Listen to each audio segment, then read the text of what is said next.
Hello, my dear friends. I'm very sorry. I started before the stream. I couldn't wait because I'm kind of hungry, and it's just so delicious. Mm. It's sour strawberry yogurt or something like that. Amazing stuff. I bought it at the gas station because I was too lazy to go to the grocery store. Anyways, and the chocolate, by the way, is really good. I love chocolate, but not on the ice cream. But this one is, it's just fantastic. So, we have a bunch of updates.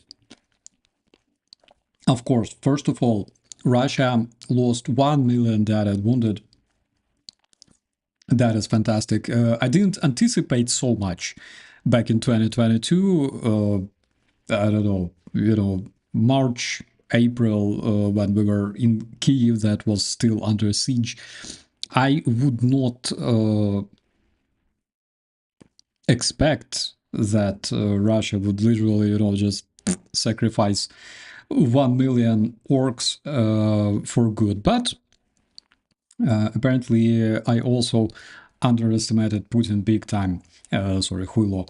So Russia lost 1 million dead and wounded. I remember very first days when the Ukrainian media, Ukrainian army started publishing those amazing videos of Russian columns on fire, and later it transformed into other amazing videos shot on Bayraktar cameras and later on FPV drones.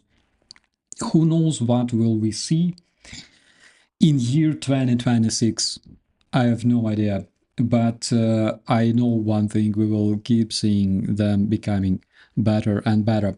So first of all, big thanks to everyone here in the chat joining our small family celebration. We're having ice cream. I have ice cream for all the kids of Bucha, and it's very nice to see Ali and Newman, and it wasn't me and everyone else. Mops has gone 400k subscribers. It's good, but at the same time, I lost a couple thousand subs who unsubscribed because I started criticizing Trump and Elon Musk, which I will keep doing gladly. The most ridiculous comments I keep receiving, when I publish some content, for example, about Elon Musk, who shut down satellites, disrupting Ukraine's military operations, who posted shit about President Zelensky and Ukraine, who said that Ukraine should give up territories and things like that. And then his dad went to Moscow actually to participate at a conference of Alexander Dugin, the Russian neo-Nazi who promotes the idea of Russian supremacy and things like that. And some bots in the comments go like, but why you dislike Elon Musk? Anyways, cheers, guys. Today we all deserved ice cream. And by the way, if you supported Ukrainian army, you deserved not only ice cream, you deserved a lot of beer and love and appreciation from me as a Ukrainian, my raise of love to you guys. We already have updates since very early morning coming from the United States, specifically from the State Department, where Marco Rubio congratulated Russia with Russia's Day, because today not only Russia's Day of mass cringe, or I don't know, Russia's Day of legendary demise, I have no idea how to call it, but it's also Russia's National Day. And Marco Rubio already, Rubio, yes, that is his last name. That is how he's known in Ukraine, Marco Rubio already congratulated Russian people on Russia's Day. I don't know, my friends, maybe next time we will see Marco Rubio literally going to the parade of Russian army, like next 9th of May, we will see. But I came to conclusion that the primary reason why Marco Rubio likes Russia so much is literally because of his parents. There is this myth about Marco Rubio that his parents were kind of Cuban dissidents who fled to the United States. Actually, it's a bullshit because his parents came to the United States before Castro's revolution and communist coup there in Cuba and things like that. And then they decided, like, why return? So basically, because of Russian communists, because of Russians that were stockpiling their nukes in Cuba, that still send their ships to Cuba and back, trying to demonstrate their force to the United States. Like they sent several cruise ships that cannot pass through Gibraltar, to the Black Sea, and sorry, not Gibraltar, the Black Sea Strait. You know how it's called. So they cannot pass it, so they have to course, around the world, and they send those ships to Cuba time to time, just to remind the United States about the nuclear crisis, because Russians like playing with those emotions. And looking at all that, Marco Rubio apparently thinks, I'm so lucky that I was born in America. Because, guys, think about it. Going to school or growing up in a destitute Cuba compared to the United States is different things. So he is so grateful to Russia, I shit you not. I think that, every single morning when he brushes teeth or like takes a leak or makes coffee, I think that he sends the rays of gratefulness to Joseph Stalin and Vladimir Lenin, because he was born in the United States, and also he has that mythological background of Cuban dissidency or whatever.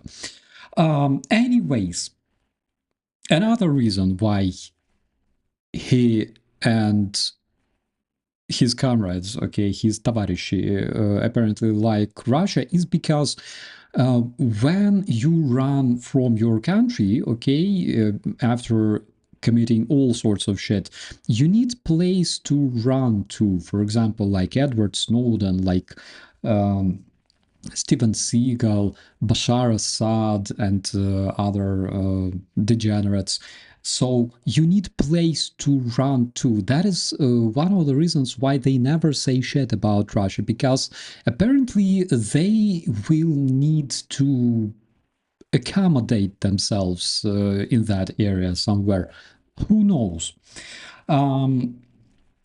Another statement today was made by Donald Trump, who said that he is absolutely disappointed with Russia, but he's also absolutely disappointed by Ukraine, because Ukraine just doesn't give up. Ukraine just doesn't negotiate its capitulation, because Ukrainians fight back.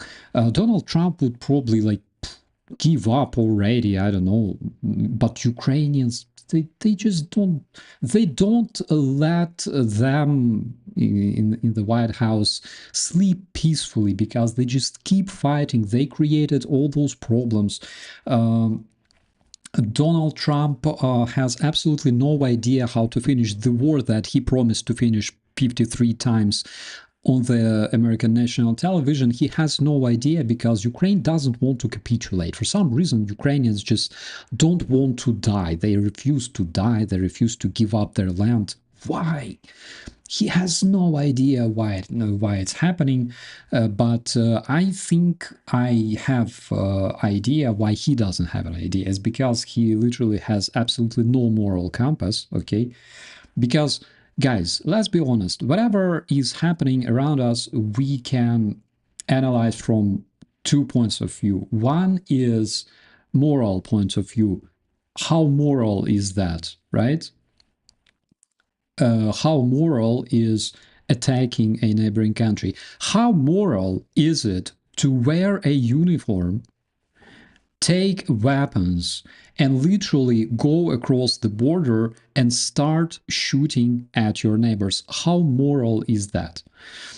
But moral compass is absent in this case completely. Another thing is standpoint of international law. Is it justified by international law? Again, I'm not even mentioning like, murder and whiskers. Yes, it's melting, but it's melting in the plate here. So it's not really respectful to eat and speak, So the standpoint of the international law, guys, does it justify invasion of Ukraine? Of course not. But international law, respect towards such thing as international law, absent, as well as the moral compass here. This dude is literally lost. So that's the situation as we observe it from here. Altruistic Viking, don't mention the food. Of course, we will talk about food here, my friend, because we always do. So that's basically the reason why several thousand, I think, subscribers unsubscribed from my channel, which I think probably good, because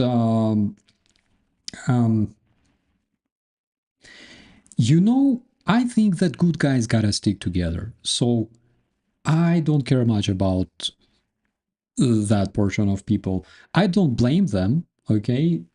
The only person I blame is the dude sitting in the White House at this very point, but I don't blame people. Speaking of our updates, Ukrainians are coming back from captivity. Today we had another exchange that brought back guys that were kept basically as prisoners of war in the Russian prison.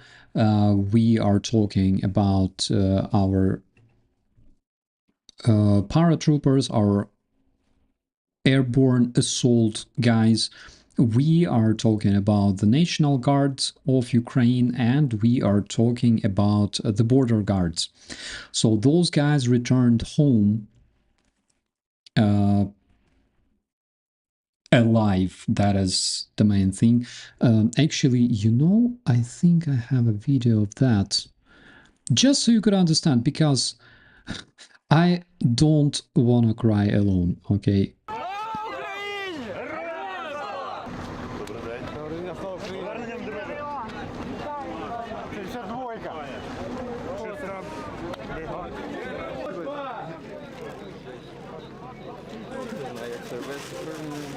Friends, look at those guys, okay? Look at those guys. Those are the flags of the border guards.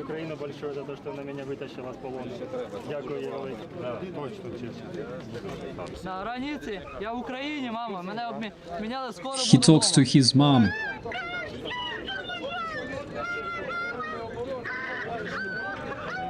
Oh my god, this is...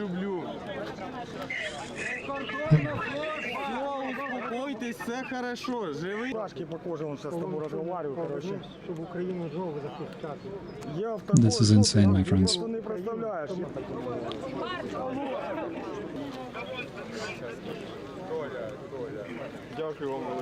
Все, мамулька, я вечером наберу. Давай, солнышко, все, не плачь. Я вже вдома, вже в Україні. Не хвилюйся, все буде файно. Ой, як назвали?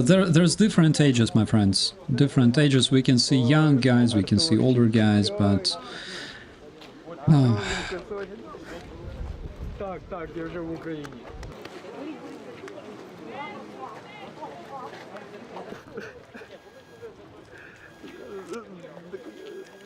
Все буде добре. Україна, ми з тобою. Oh my god, imagine what they went through, my friends. It's just, it's heartbreaking because those guys, they spent different time in the Russian captivity, of course, but they have never seen a Red Cross representative during this time. I can swear, I can guarantee, because that is what every Ukrainian soldiers who was captured as a prisoner in Russia, as a prisoner of war, that is what they are all saying. They never see any representative of any international organization because they simply don't work in Russia. But they're back, and it's a great relief. I keep, remembering how Bogdan called me when he returned. That was absolutely insane. But Bogdan is, by the way, is doing really, really well. You can subscribe to his Instagram. This exchange happened big time due to Ukraine's intelligence agencies, due to Security Service of Ukraine, otherwise known as SBU. So those guys work in this direction as well. They communicate, they negotiate the very process of this exchange.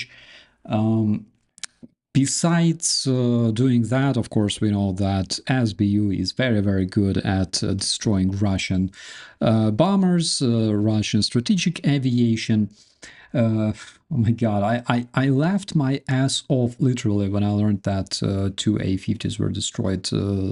Someone in the chat, by the way, mentioned that recently, that two A-50s, Russian AWACS aircraft, were destroyed on one of the airfields because they were parked next to each other.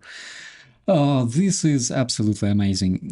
But besides that, Security Service of Ukraine, the SBU, the legendary guys, they also prevent terrorist acts, and one of those terrorist attacks has been prevented due to the operatives. And the story itself is absolutely crazy, because remember the other time we talked about the 14-year-old that was blackmailed by Russians and basically turned into a terrorist. To those who don't know, Russians recruited a 14-year-old girl, a teenager from Ukraine, from West Ukraine, by hacking her phone and acquiring her private photos.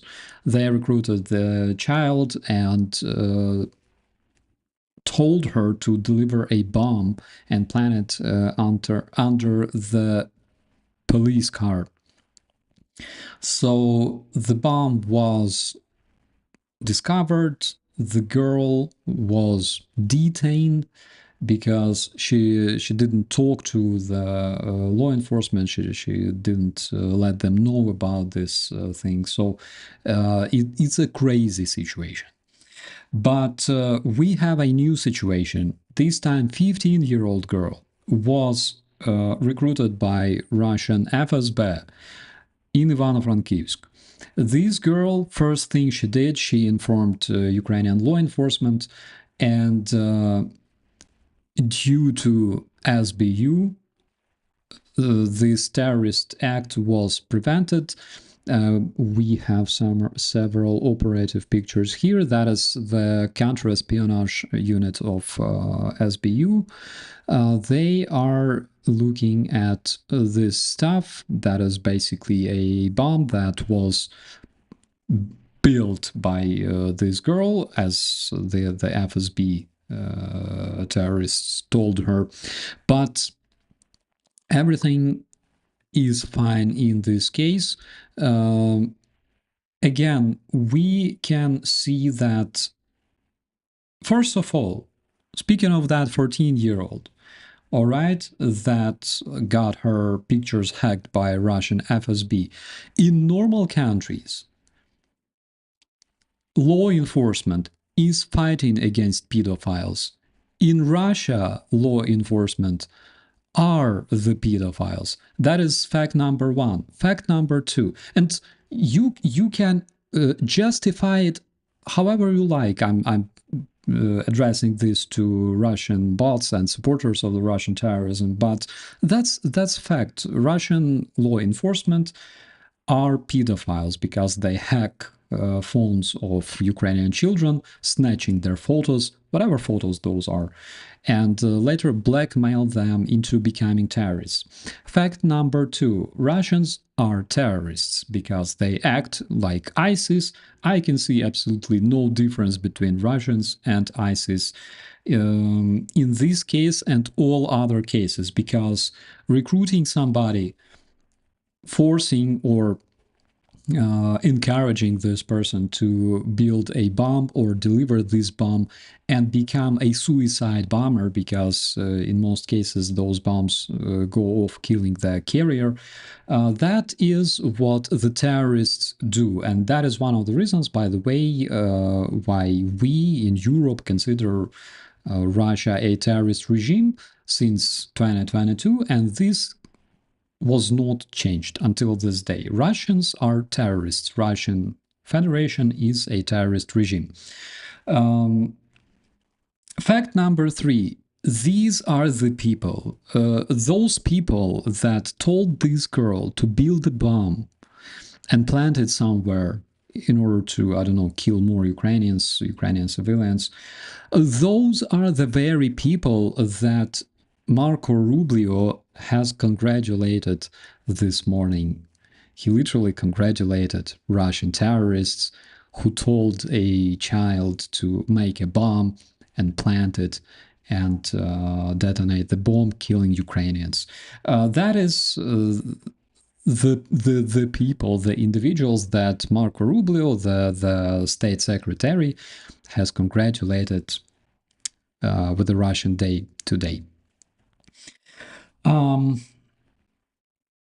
Moving from that, we have another interesting update.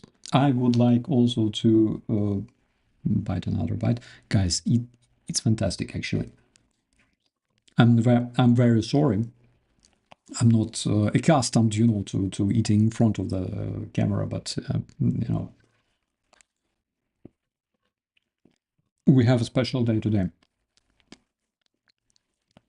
I hope you guys have something good for yourself, okay?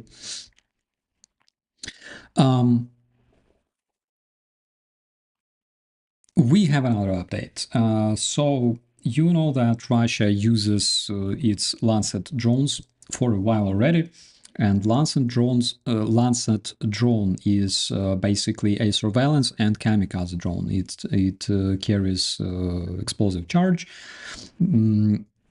It's effective against vehicles, also effective against personnel because it carries several types of charge. It carries high explosive charge, it carries shrapnel charge. Not sure about the cumulative charge, but I know about high explosive shrapnel and thermobaric charge. So Ukraine came up with a new drone, and I think you might recognize it because it looks very similar to Russian Lancet, but who gives a damn, right? If it works, it works. So this is Ukrainian Bulava combat reconnaissance systems, my friends. Ukraine officially deployed its own high-tech response to Russian Lancet. Minister of Digital Transformation of Ukraine unveiled this drone recently. It's developed by Ukrainian company DeViro, and he stated that it was already successfully used on the front line. It's been successfully performing combat missions. According to Ukrainian minister, Bulava outperforms the Lancet in key operational metrics and also represents a significant step forward in Ukraine's domestically produced military technology. Of course, Ukraine, in terms of innovations, it's absolutely crazy. It's not a step, but it's like 10 steps ahead of Russia and other countries. But at the same time, again, what all of my guests on my channel and the guys who make drones, what all they say is that we need to scale it. We need to scale it, and luckily we have resource to scale it. Tina, it does look like Star Wars TIE Fighter, but it's cooler because Star Wars TIE Fighters were not shooting orcs. This one does. So what it does, Bulava effectively destroys high-priority enemy assets that include electronic warfare systems and air defense platforms such as Buk-M and Tor. Bulava is also capable of striking both stationary and moving targets, which means that it can be used both strategically and tactically, okay? Bulava provides real-time video verification of successful target hits. One thing that you should know about Russian Landsat is that Russian Landsat usually operates together with other Russian drones, specifically surveillance drones like Zala. So Zala is basically a coordinating drone, right? Zala and Orlan, like the one that we unboxed back in 2022. Zala is coordinating the Landsats, and Landsats strike the targets. This one works both ways. It's autonomous, it can conduct surveillance and strike targets as well. And also, Bulava, according to its constructors, includes a range of unique capabilities that remain classified for security reasons, which I wholeheartedly believe. So the Kremlin is a Death Star. The Kremlin is not a Death Star. It's a wasteland. Kremlin is like Mordor. I would rather compare Kremlin to Mordor.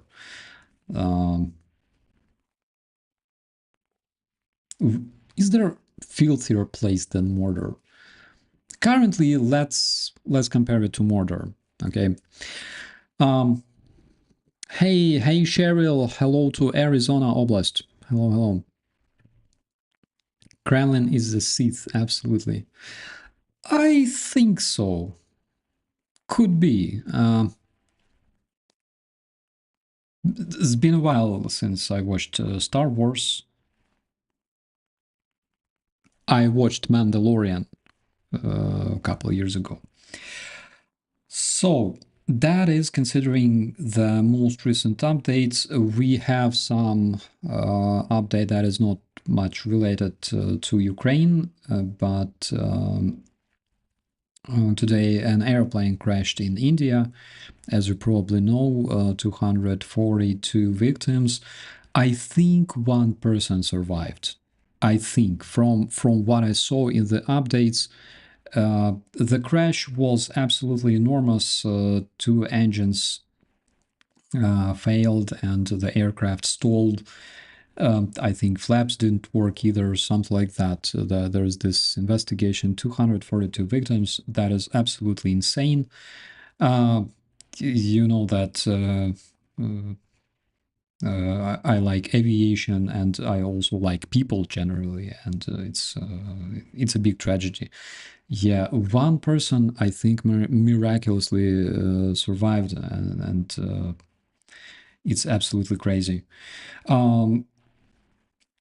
And speaking of aircraft, of course, another reminder that 298 people were killed by Russians back in 2014. Let's not forget MH17 coming from Amsterdam to Kuala Lumpur. That was a different story.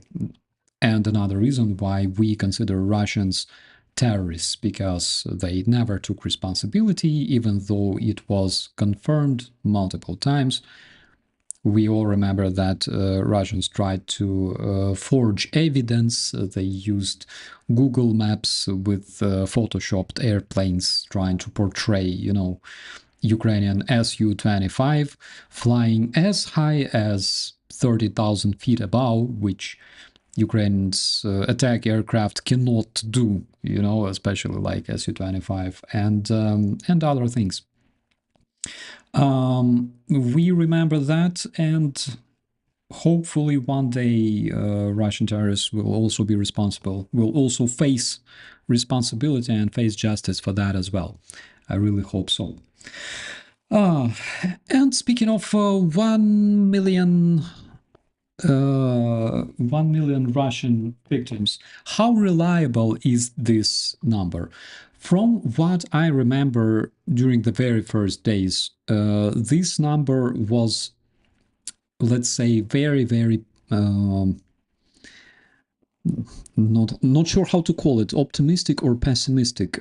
This number was estimated on the lower end, okay, because as an officer of the general staff told me, the one who actually served there and who did all those estimations together with the team, they usually estimate Russian losses.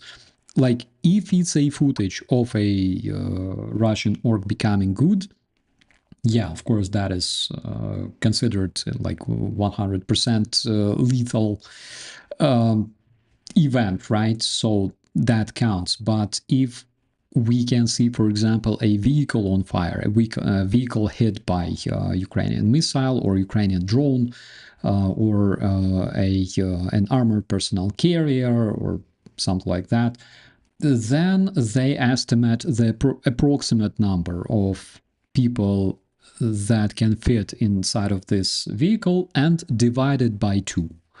So this number, I think, can be lower.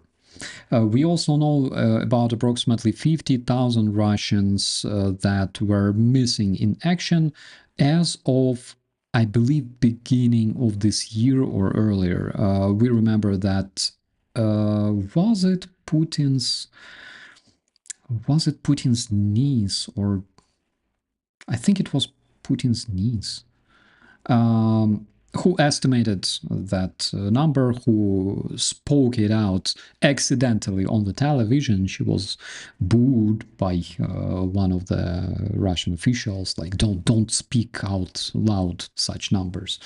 But basically, yeah, she spoke about 50,000 Russians that went missing in action only in that period of time, based only on DNA samples of their relatives collected from all around Russia. But there are people who didn't give their DNA samples. There are people who never addressed Russian officials about their missing relatives that went missing in Ukraine. So again, that number can be much higher. But at the same time, I think that this number can be approximately around 100, maybe more, 100,000, maybe more. So that is like my personal estimates that can be completely wrong. Guys, don't quote me on that, but I think the numbers are around that. 1 million orcs.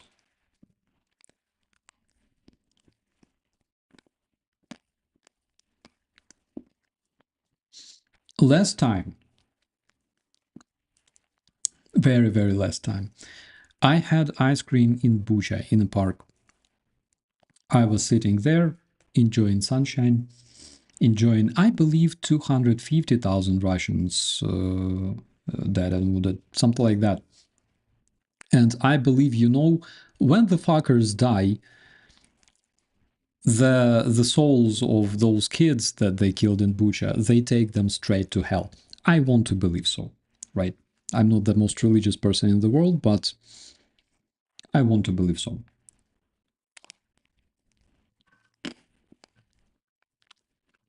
The chocolate is so good. Oh my god. Yeah, it's melting. It's melting, my friends.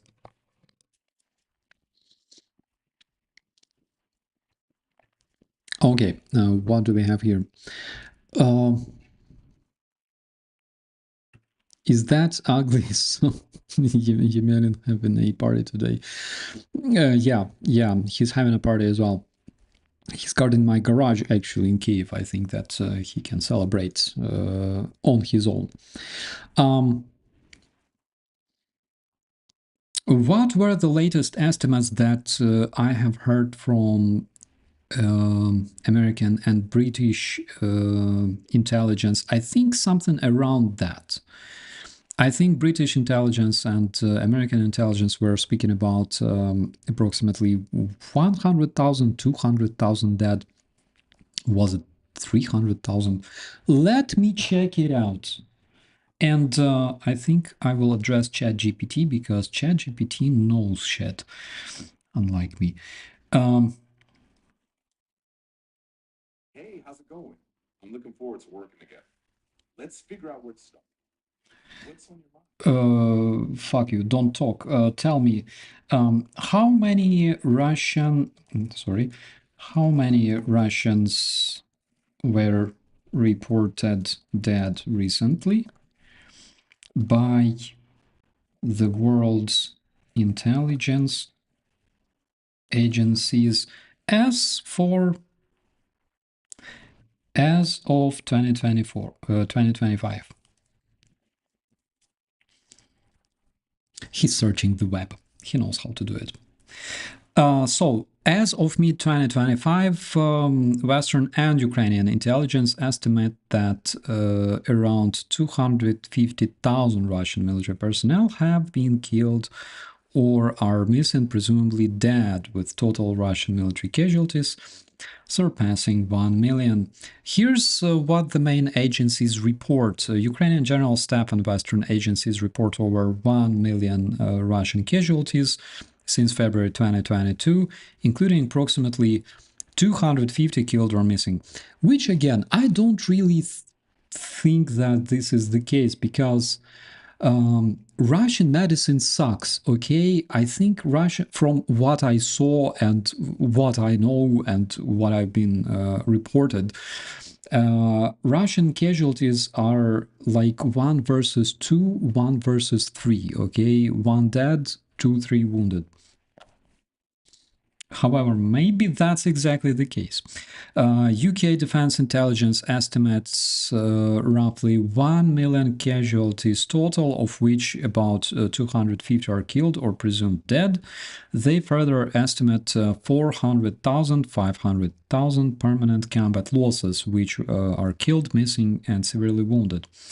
Center for Strategic and International Studies projects reaching the 1 million reaching the 1 million casualty mark by summer 2025 with around 250,000 dead. BBC Media Zona confirms 111,387 documented Russian soldiers killed by June 6, 2025. Those are documented, guys. Those were captured on footage found among obituaries and things like that in the social media. 100,000 confirmed Russians. That is crazy. And estimates the real death toll based on cemetery and obituary counts between 170,000 and 246,000. So probably 250,000 dead is around the correct number, around the real deal. So that explains why they have so many wounded plus missing in action. That is extremely interesting, my friends. That is extremely interesting.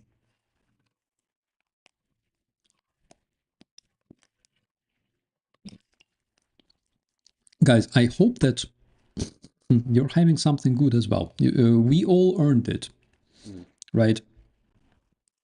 Today we're having ice cream, and 2026, 2027, I predict with my crystal ball that we will have a lot of fried sunflowers.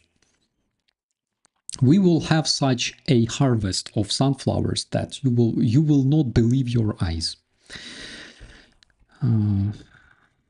But of course, if you listen to Russian media, if you listen to talking heads like Douglas McGregor, if you listen to all the supporters of the Russian terrorism, Ukraine has no population whatsoever. Ukraine's population ended in like 2023, okay, when Russians took Lviv and secured western border with Poland, okay. According to Russians, they destroyed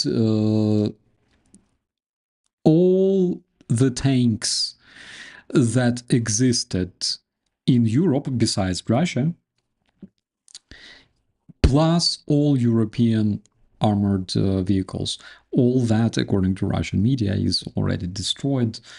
Pinocchio killed. Terminator died bravely, Han Solo fought until, the last bullet and things like that. The Russians killed already everybody. The only people fighting in Ukraine, again, according to Russian media, are basically Poles, Americans, British, all those heroic guys. Sunflowers are a good survival crop. Andy, sunflowers are drugs. Seriously, because this stuff is addictive. In Ukraine, we eat them constantly.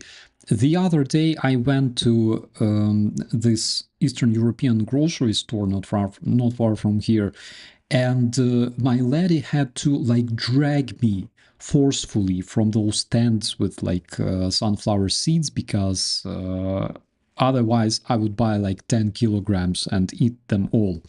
They are addictive. I don't know. I love sunflowers. Not sure if I would want to eat seeds grown on Earth fertilizer. My friend, they are the best. I tell you this, generally, everything we eat, first of all, meat, you know where it comes from. It doesn't come from the grocery store, okay? Let's be honest. Meat, eggs, okay? Then plants, crops, bread, all that grows on soil. What is soil? Soil is basically remains of everything that once was living, okay? So especially if if those are like orcs, because orc fertilizer is the best. They're not good for anything else, okay? Generally speaking, they're not good for like what? I don't know. Building spaceships. Korolev is Ukrainian. I don't know what to say. They created Kalashnikov. They snatched it a bit from German Sturmgewehr, but yeah, that's probably the only thing that they will be remembered for. So one thing they're very good for is basically, fertilizing Ukrainian soil.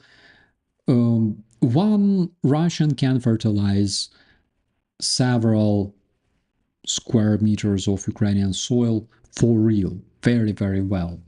It was proved. In some of my videos, I think I spoke about the proper way to count Russian losses. It's not in like man, it's in square meters that were fertilized. That is much more reliable, I think, and cooler too.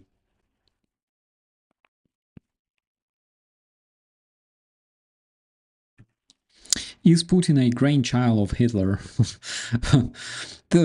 He is like very, very natural Russian KGB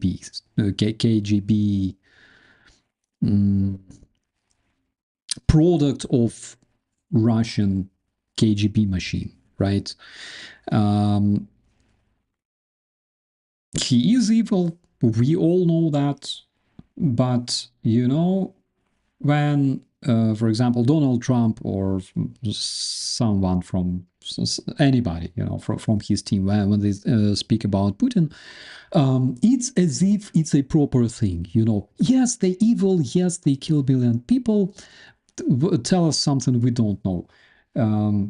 Yes, we know that they're evil, but we should not consider this like a proper thing. We should not consider this as something that should exist. Okay, we should always remember that that justice must be served. 1 million documented, way more than what is confirmed. I absolutely agree. What impact may it have on the Russian population? One thing we should remember about Russia is that they have Стариння Nazi. How to translate this in English, my friends? Number of older people in the terrorist federation is much higher than the number of people of the working age. And older people start at around like the people they consider older, right? That is around like 65 years old, something like that. Something like 65, as far as I remember.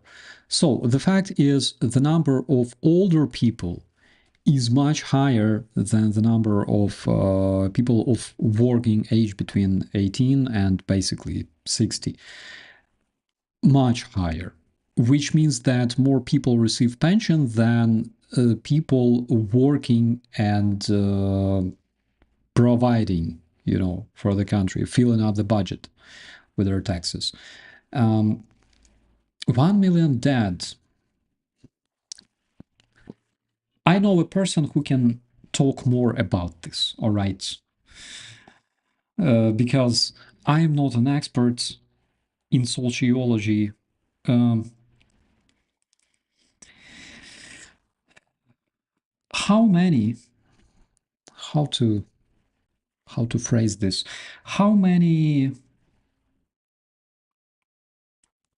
Russians are older comparing to people of the working age? Maybe something like this. It's very, very interesting to find such statistics.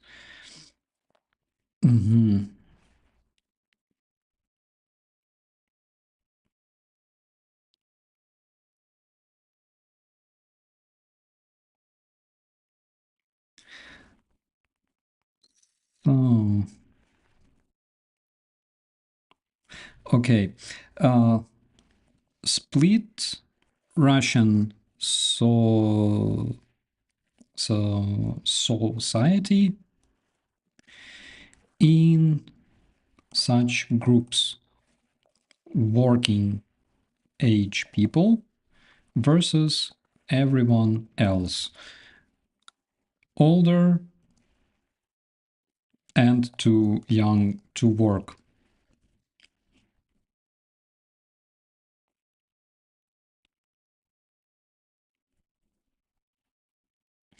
So I lied to you, because working age in Russia between 15 and 65 years old, 15 years old considered working age in Russia.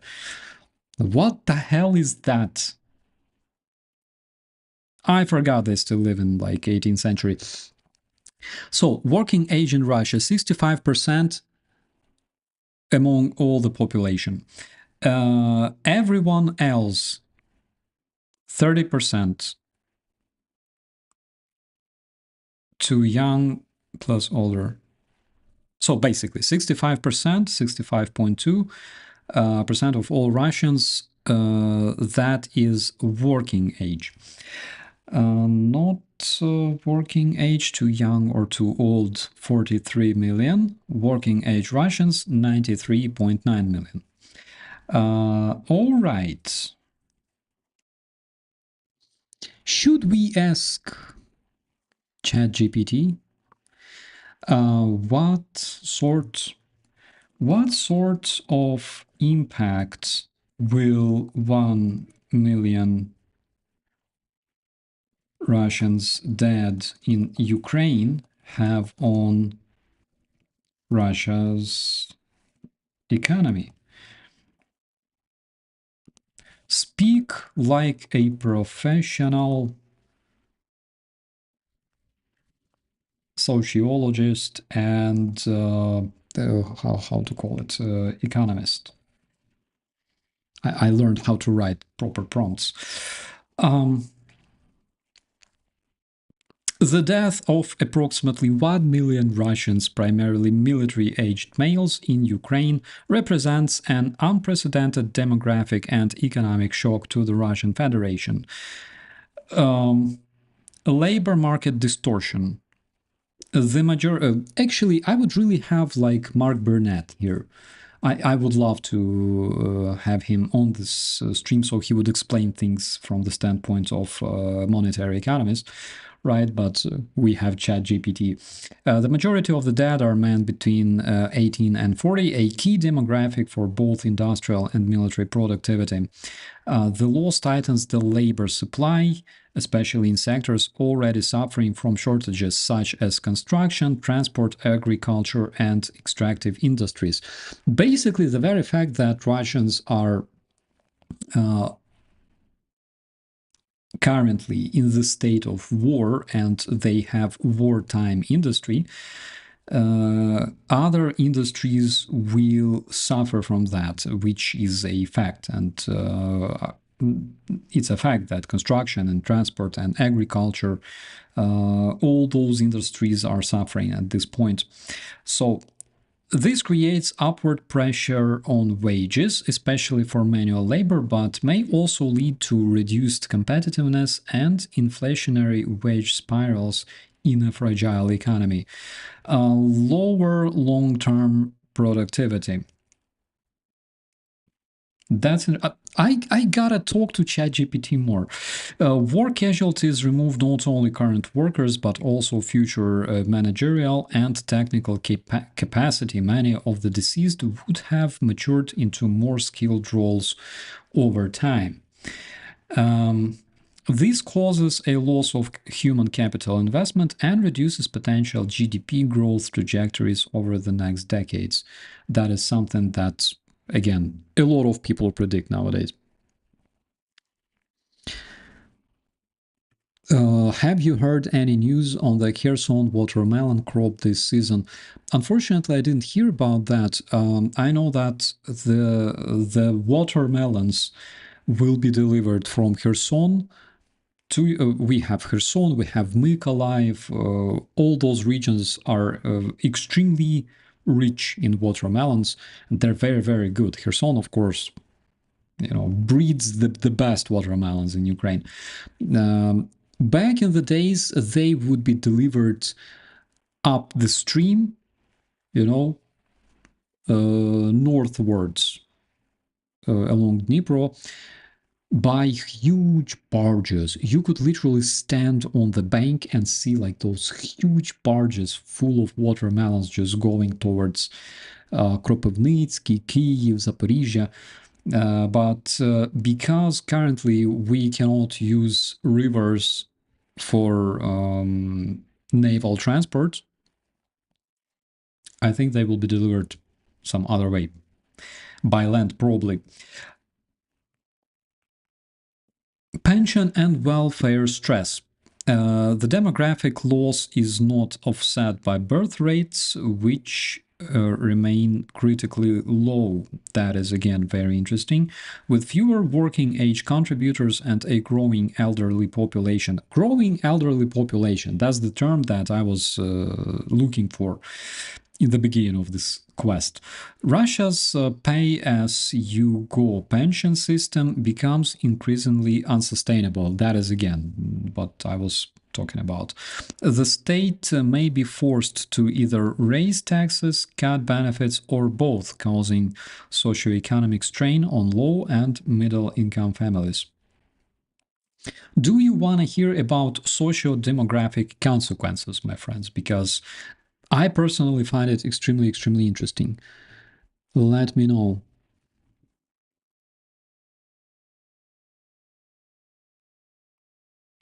Yemelyan, yes, my friend. Yemelyan is my Russian friend. That was my first Russian friend before sanctioned Ivan and Artyom, the Russian dude.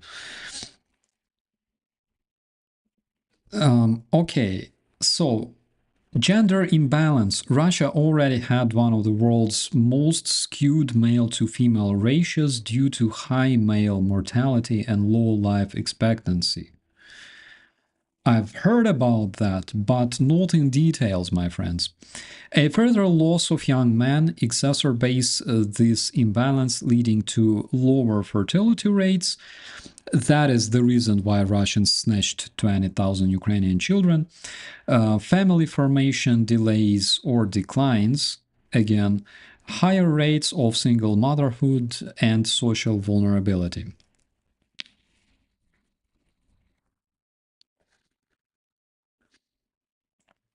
That is interesting. Hello, Judith. Hey, how are you? Nice to see you here.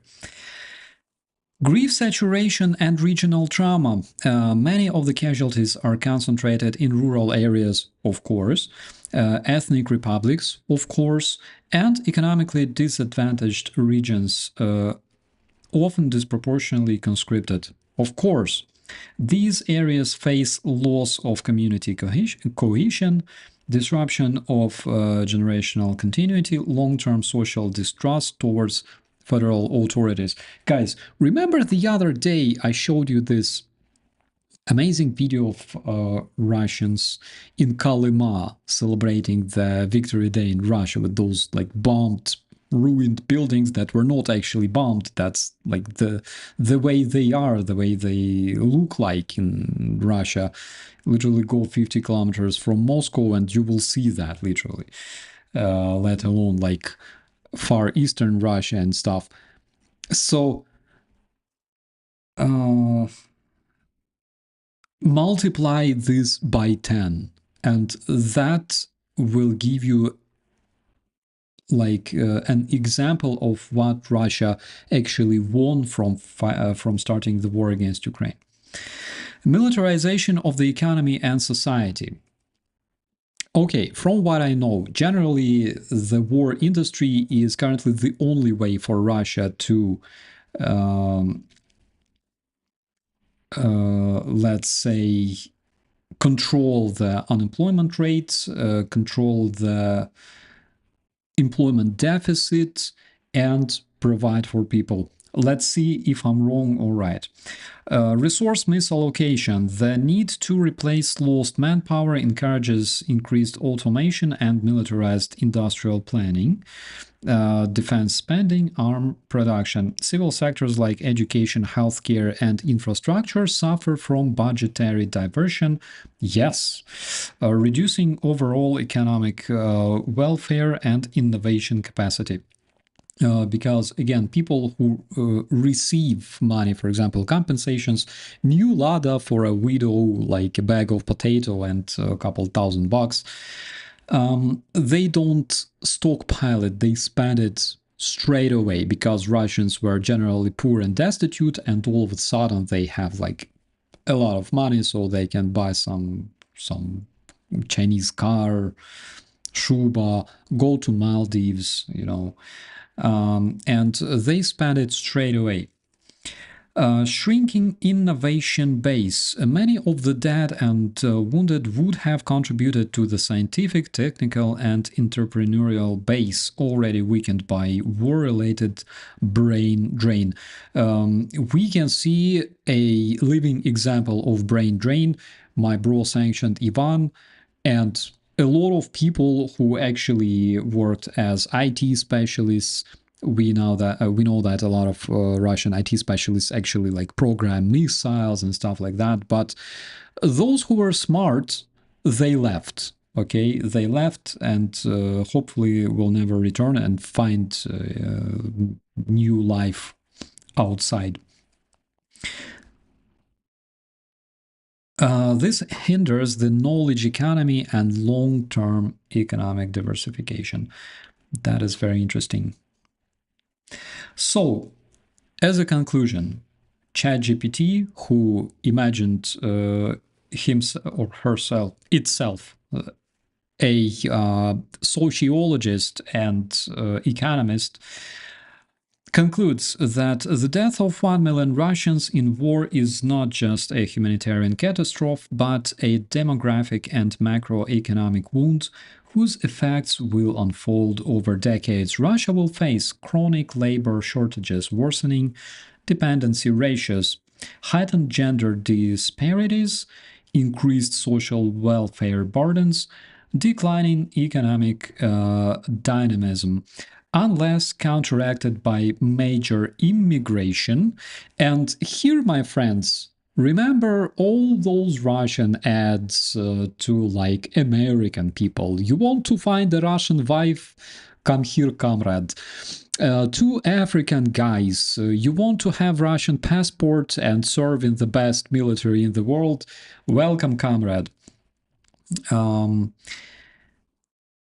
Unless counteracted by major immigration policy reforms or systematic transformation, this trend will act as a long-term drag on national resilience, both socially and economically. That is one of the reasons why they had those so-called villages for people from other countries, because we will see a growing number of other nationals coming to Russia, hoping to find better life. And apparently people coming to Russia, there's only two sorts of people. It's either people coming from absolutely destitute and horrible places. I'm not speaking about like cultures, I'm speaking about economics, okay? People who come from countries known for like extreme poverty, hunger, starvation, things like that. Or people like that amazing family from Canada who wanted to go to a better place, trying to find a land without, without gays, without liberals. They found perfect place. They really did. Would you like a graphical or regional breakdown of those impacts next? Thank you very much, ChatGPT. You deserved some rest. I deserved some ice cream. And it's breaking into pieces. So that, my friends, just so we all could understand what's like the result of losing 1 million Russians in a war that Russia cannot win and cannot end. Wish I studied more in university, specifically in those areas, because I was studying communications. I never thought about becoming a military either, but I wish I studied more things like sociology and economic. That is extremely interesting. In the beginning of this war, Putin said 500,000 casualties was acceptable for victory. Gone way past that, my friends. Oh my god. But to Putin, come on, he imagines himself a freaking Tsar, a freaking Stalin version number 2. To him, sacrificing several million people is like nothing. I think they already estimated. Let's return briefly, okay, to this conclusion that we just heard. The reason why Russia will not introduce those policies, Arthur, that is 1 million killed and wounded and missing in action combined. So the reason why they will never introduce those policies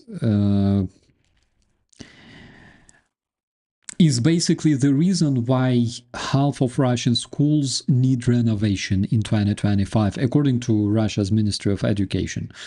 That is the reason why majority of those schools, especially schools in places like Kalema, don't have central heating, and why like 1/3 of Russians use outhouses and like pits in the ground to shit and piss. That is the reason why they will never implement those policies or reforms. That is the reason why they go to like a river to do their laundry, okay, in the river. 2022 or 2023, I showed you like a Russian report, Russian regional television, that were like so happy that on some of the river they created this laundry station, you know, prachечная, how the hell they call it, полоскалка,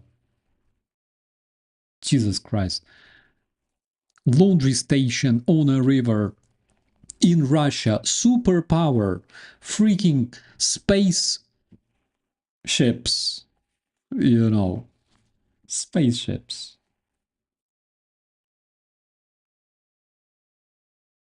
Spaceships that were launched by Ukrainian Korolev and designed by Ukrainian Korolev.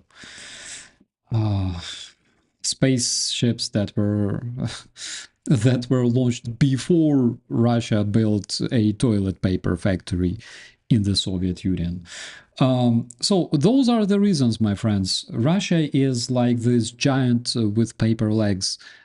That is the fact. Yeah, they're good at killing, but nothing else.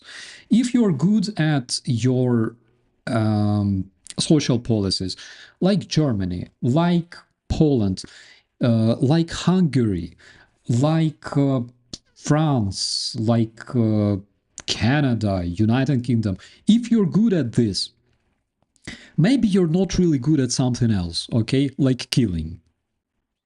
If you're good at killing, probably you're not good at something else, like social policies. Everything is related. Always.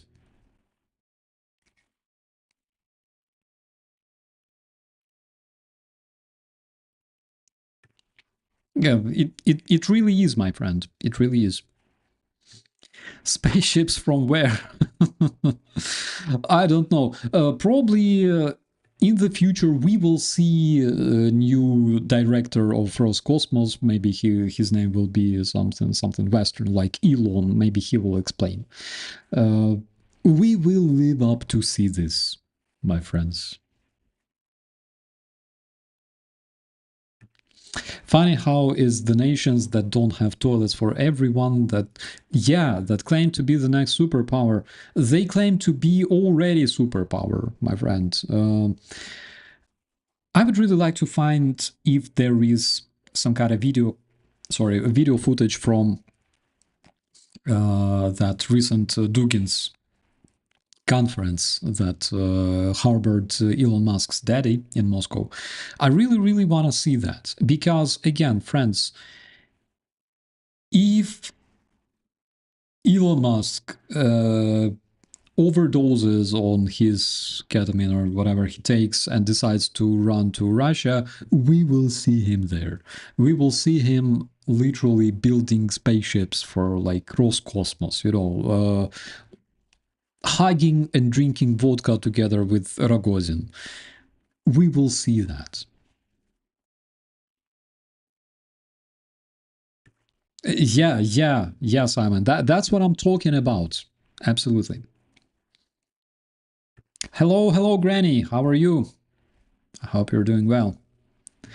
Is not most Russian spaceships launched in Kazakhstan? Yeah, they're launched from Baikonur. Are you banned? Why? What happened, my friend? What made you feel banned?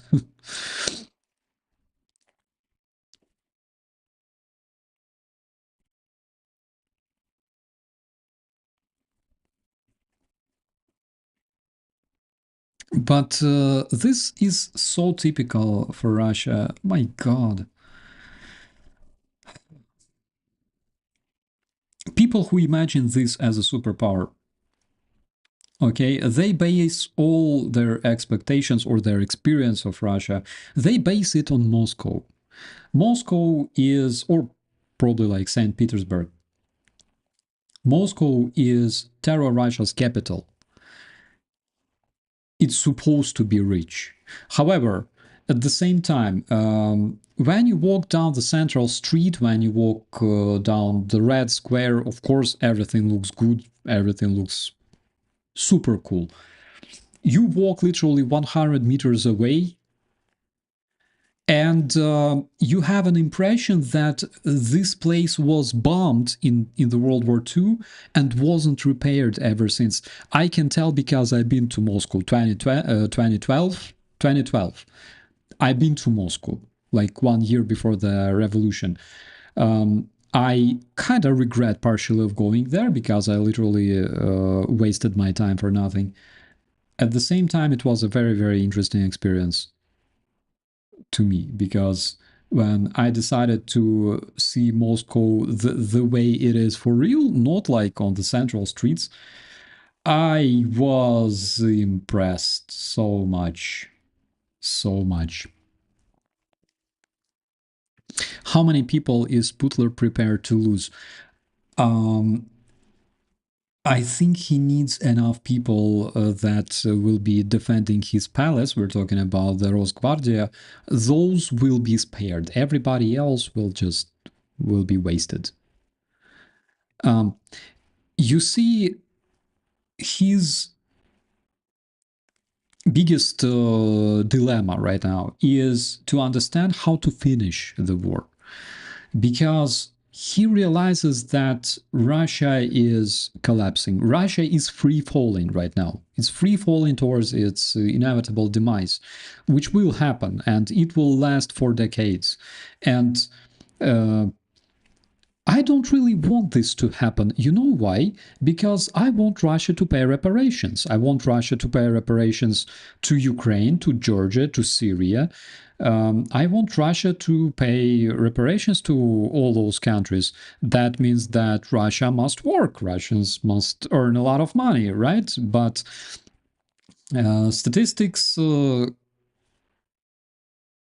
basically say that it's not the case. There will be this enormous stagnation, and we can already see signs of that in Russia.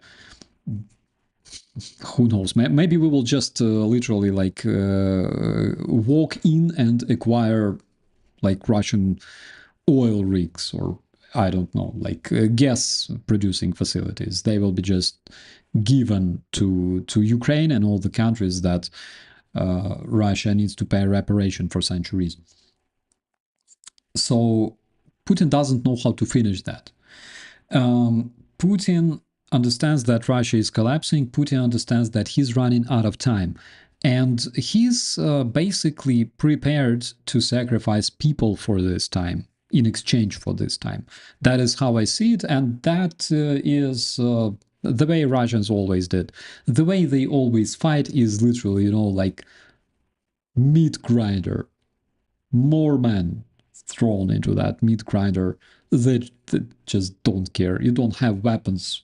F you. You just go and fight and die. Everybody must die, according to Russian view.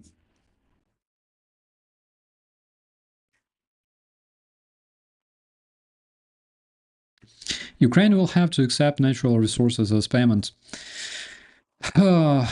This is what the stars are telling. This is what my crystal ball is telling to me. This is where the math is pointing at. Probably that's what will happen one way or another. People in the USA worry that riots are a tool of Russia in action. Ukrainians do not want riots to harm USA, so we need to deal with the orange man who doesn't respect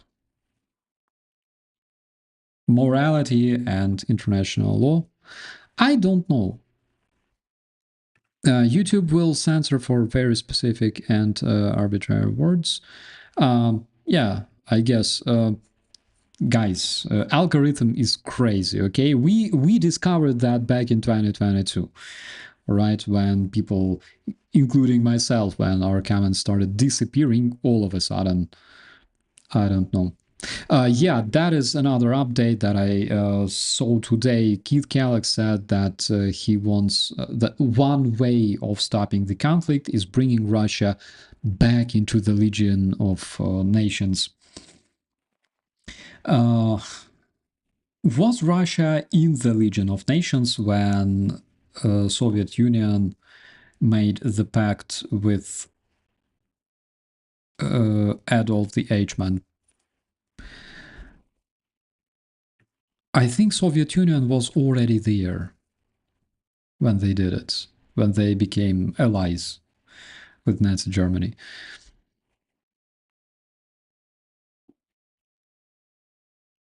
Such a good decision. Oh, they invaded a country.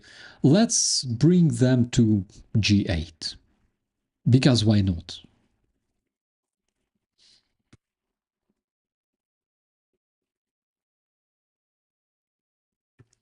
I hope you know that there are a lot of us in the US who support Ukraine. Of course, my friend, of course, I do know, and Ukrainians know about that. That is one of the reasons why I still keep running this channel, because I feel grateful to all Americans who support Ukraine and everybody else around the world. That is the primary reason why even this channel exists. That is the most stupid logic ever. That is the logic of the dude, my friend, who said that Ukraine should be divided into zones of responsibility, like they divided Nazi Germany, right, in the end of the World War II. He offered to divide Ukraine into the zones of responsibility. Why not Russia? Why Ukraine, the invaded country? That is logic of people that, you know, if last year I would hesitate answering like, do they work for Russia? Now I can freaking guarantee that partially they do and partially they're just imbeciles. Imbeciles with money, unfortunately. Keith Kellogg. Holy smokes. Silmarillion is a great book. It is a great book, but I lost it when I tried to read it. I only read the trilogy and The Hobbit back when I was a kid, but Silmarillion, I discovered it and I lost myself reading it, so I didn't finish. Like those parts of it, speaking about the birth of the Middle Earth and elven culture and everything else, that was just too much for me.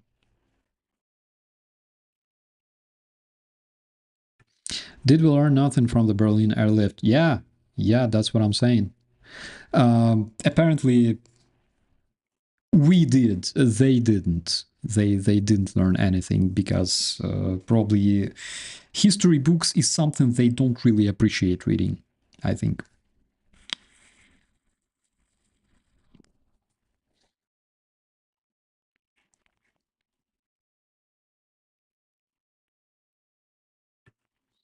Some Tolkien was heavy going. Yeah, I guess. Growing a beard? No, my friend, I'm just too lazy to shave. That is the only reason. I don't grow beard because it looks cool, even though it does. But I'm just too lazy to shave. I just do it like once or twice a week, and I'm happy. A lot of my guys were so happy when in the army, when they were allowed to grow beards, and they were so happy. They were growing like the biggest beards you can imagine. I was just laughing at them. I said, guys, I want to see you wearing a gas mask, okay? In case shit hits the fan and Russians drop something, which they already do, by the way. There's thousands of cases already that were documented. I was like, I want to look at you trying to wear a gas mask. That is, by the way, another reason why I used to shave, but now I feel too lazy.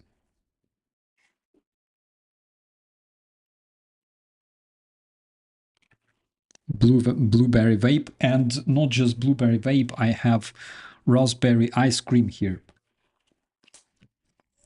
It almost melted.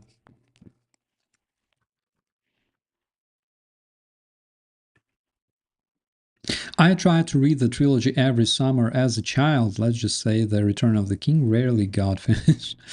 I read it properly because I started with Hobbit. I read that part written by the dead, okay, and then I read the trilogy. So like I had this kind of construction in my head, like the proper chain of events. While I know a lot of people who kind of misplaced it, and by the way, that's the case. For example, we can see the Lord of the Ring, the movie, the trilogy, and then the Hobbit was made, and people who just discovered Tolkien for themselves, they don't realize like what's the. It's like with the Star Wars, basically.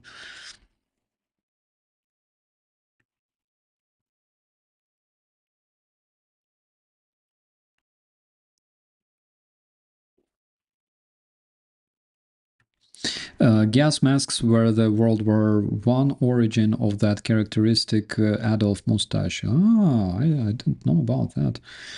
They looked ridiculous, though. I agree on that.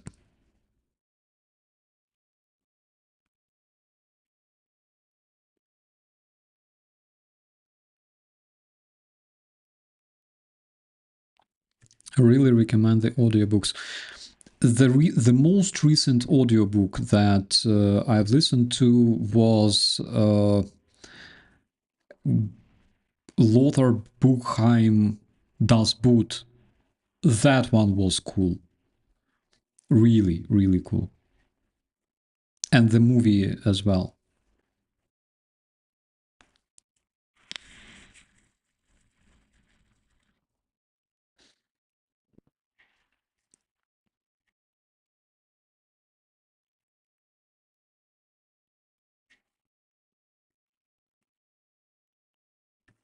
I tried The Hobbit and could get through it. Big science fiction. Look, Hobbit is basically like a fairy tale, okay? If we compare Hobbit to the trilogy, it's like comparing a fairy tale written by a separate writer to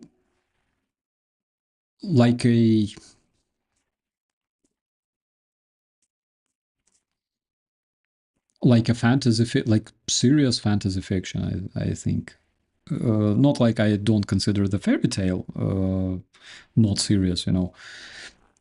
It was also good. But one thing you don't know, my dear friends, maybe you do know that. So you know that you know the Hobbit, you know the trilogy, right? Like massive number of pages.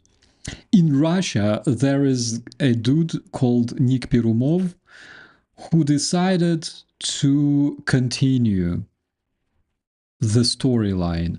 So using the lore of Mid-Earth, using the lore of Hobbit and Lord of the Ring, he created like continuation of that story. And if you think like what kind of continuation can there be? Like the ring was destroyed, like Sauron died and stuff. No, he wrote a continuation, and the book was like as thick as probably 1,200 pages. I read them just because I was a fan of Tolkien, right? as a teenager, I read it and I realized why so many fans of Tolkien wanted to literally to kick his ass because of that book, because it sucked so bad. And the very idea behind hobbits, we started with like 1 million Russian men becoming good, and now we're talking about hobbits. The streams on this channel are sometimes so unpredictable, but the main idea is that there's big knights, there are like those dwarfs with huge axes, there are like, you know, wizards and those evil creatures and like monsters and stuff. And then there are tiny hobbits who like to drink, dance, who don't like to travel, you know, guys who like to have fun, guys who look like, I don't know, your neighbor Bob from a farm, you know, funny guys, funny little guys who never supposed to be heroes, basically Ukrainians. And those guys have to save the world. They go to the edge of the earth. They go to like craziest places, full of monsters. Not because they're so brave. No, it's because they have such strong responsibility, right? And they fight and stuff. And even when they face the evil, maybe they're not really good at fighting, not very good at, you know, holding the sword, but they use like their you know, different tricks. They use whatever they can, you know, in order to trick their enemies, like Bilbo Baggins and the trolls and stuff. That is the whole point of that. In this Russian writer's book, hobbits are literally like a combination of Bruce Lee and Jackie Chan multiplied by 1,000 ninjas. They are like Ukrainian main intelligence directorates and SBU combined. They just, you know, look at the enemies and the enemies die. Okay, they are like super commandos in the Russian book, which is complete bullshit. It's nonsense. It's not supposed to be like that. So that is why, like, even Russian fans of Tolkien, even they hate Nick Burumov for that.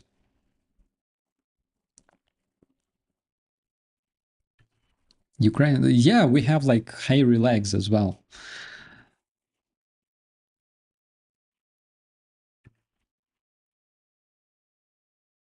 Yeah, and you can see in all sorts of folklore wherever you go. Okay, no matter if it's like Scandinavian folklore, where I think Thor wears a woman's outfit in order to trick like the giants or something like that, or if it's Ukrainian folklore, or if it's French folklore. No matter where you go, you always see that. You see a main character, the protagonist, who was not supposed to be a superhero. He cannot shoot spider webs. He cannot move things with the power of his or her mind. Like a simple human who gets into some kind of situation where this simple human has to use their like mental skills, right, in order to solve the problem and overcome their enemies, like Baba Yaga, right, from Ukrainian folklore or whatever, like those big cannibals, giants. They have to use their skills, their IQ, okay, their intellect. The most famous Russian protagonist is Ivan Durak, Ivan the idiot. Or Yemelia, lazy fuck who spends all his life lying on the bed. I don't know what to say here. I just don't. I don't know what to say. Do you have all folk tales in Ukraine as well? Oh my god, we have so many of them. Please check out, if you haven't yet, check out my side channel called Vibes Ukraine. We have some folklore there. I made a separate video dedicated to it. Yeah, we have some really old one, because Ukrainian folklore is based on like Slavic folklore that is like ancient. It's like thousands of years old. So we have that. Yes, Vanya sitting on the pechka. I don't know. I just don't know how to explain this. I know how to explain the Ivan Durak, okay, Ivan the idiot. It's because he cannot lie. He's an open guy. He's an open Russian guy with like wide soul. He's naive. He's gullible, right? That's the word. He cannot lie to people. That is why he's an idiot. That is why in the Russian society he was considered an idiot, because he was good. Yeah, I remember the Red Heat with Arnold Schwarzenegger when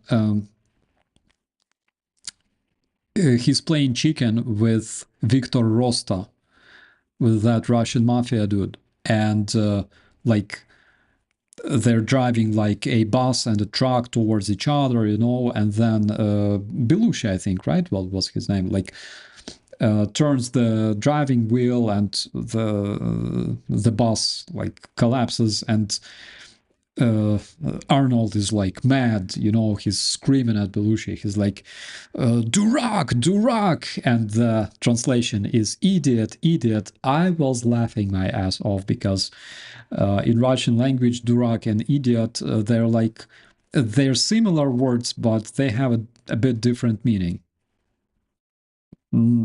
I would not call them synonyms, but it was funny. The way Arnold speaks in that movie, that's hilarious.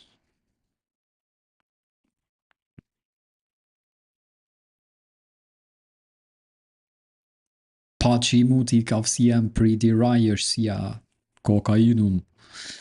Oh my god, I gotta rewatch this one. It was good.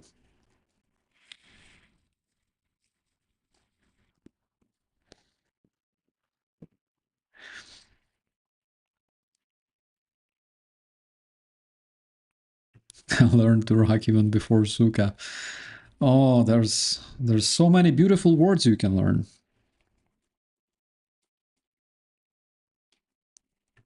Cocainum. Remember when he's like in that hotel room that is like half ruined, and he like turns on the TV and there's some erotic scene, and he's like with his stone face, he's like turns off, and it's like capitalism. My god, it's genius. The movie is genius itself. Just so good.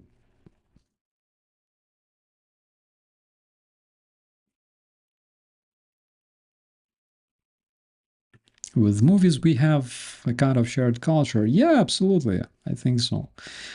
One thing that I'm grateful to the United States before the war started and everything else was like American movies, because come on, everybody knows them. Like we all watched them.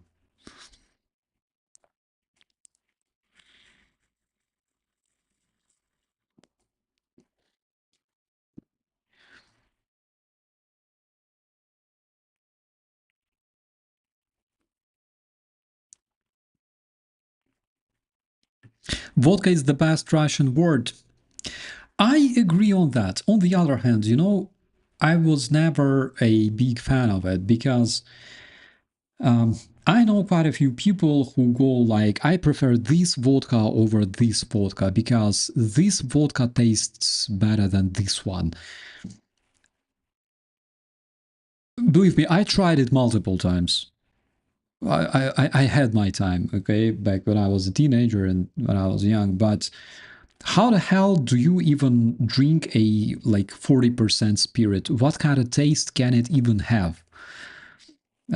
Sake, that is a completely different thing. That is like a 10-degree stuff, that 10% stuff that smells so good. Oh my god, I'm drooling.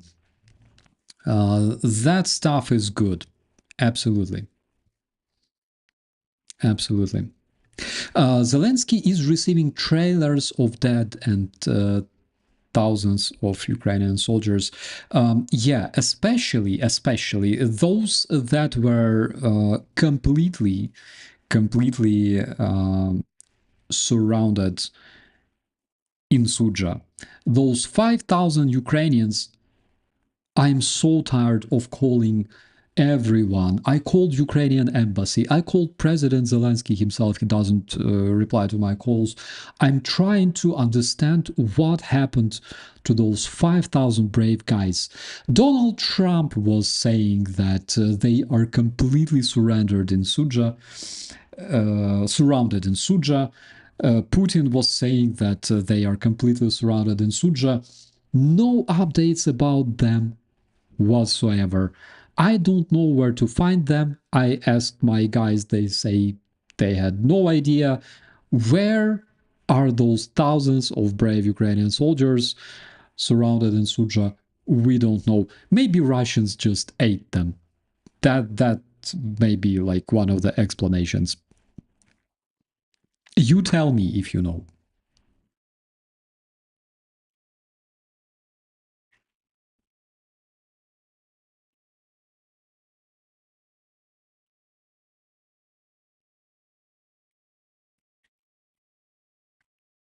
Whiskey, brandy, yeah, that is the thing. I prefer gin, actually. Gin is cool. Schnapps as well. I didn't drink anything since like, my god, early 2020s, but I remember the taste.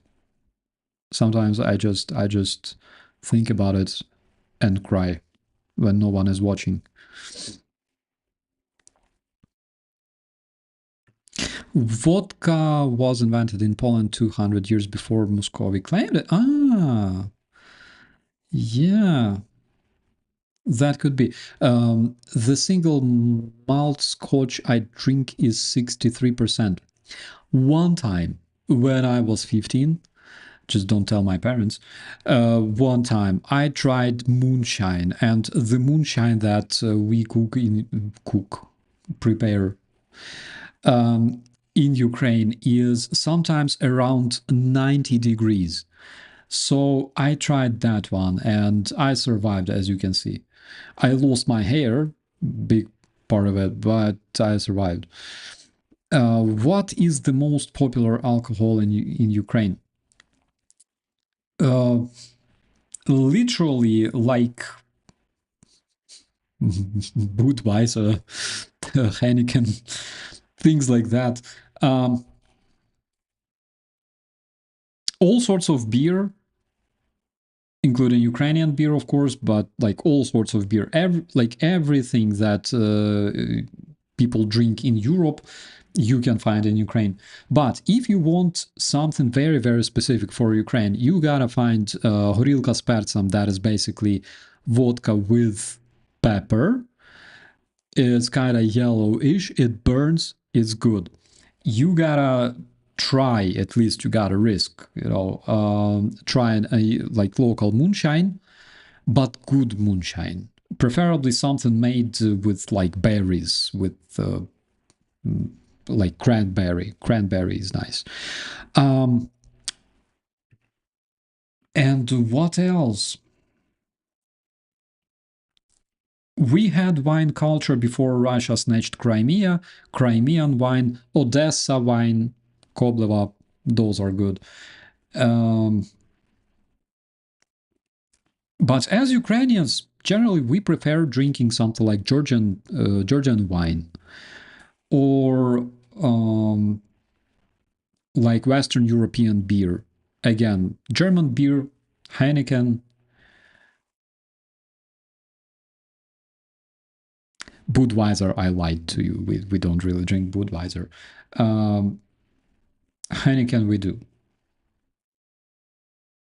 But in Germany, I found a lot of beer that they don't sell in Ukraine, and it's just so good. It's just so good. Are we talking about food already? Have you tried lasagna from Netto yet? No, my friend, I didn't try lasagna from Netto, but I bought pizza teig. I told you about that in the previous episodes. We bought pizza teig and we cook pizza with everything. I made Franken pizza the other day. I literally made Franken pizza where meat was combined with meat, where different sorts of chicken were combined with different sorts of beef, and it was amazing. It was so good. I don't know. I discovered something like new about myself. I'm completely fine with combining meat with meat.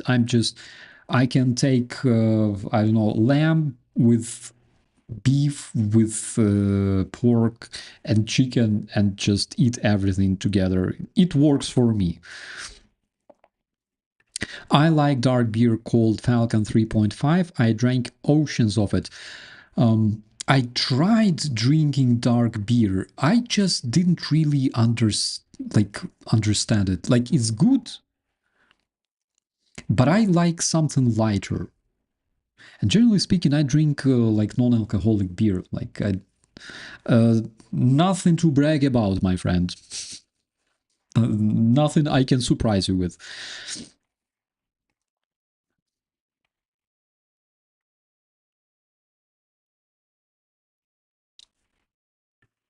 Little pear spirit is vicious, worse than vodka.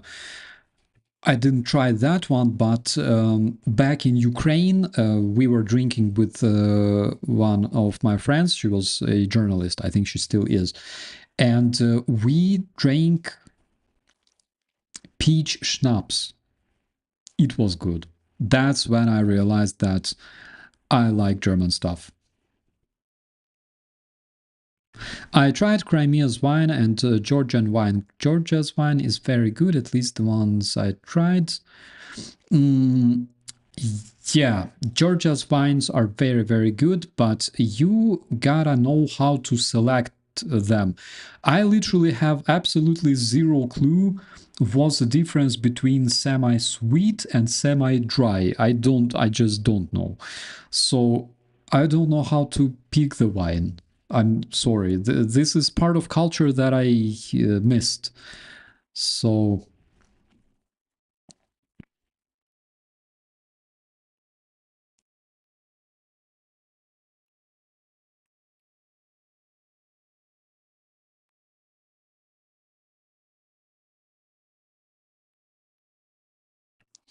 will a visa will be hard to get for Ukraine for Americans? I don't think so.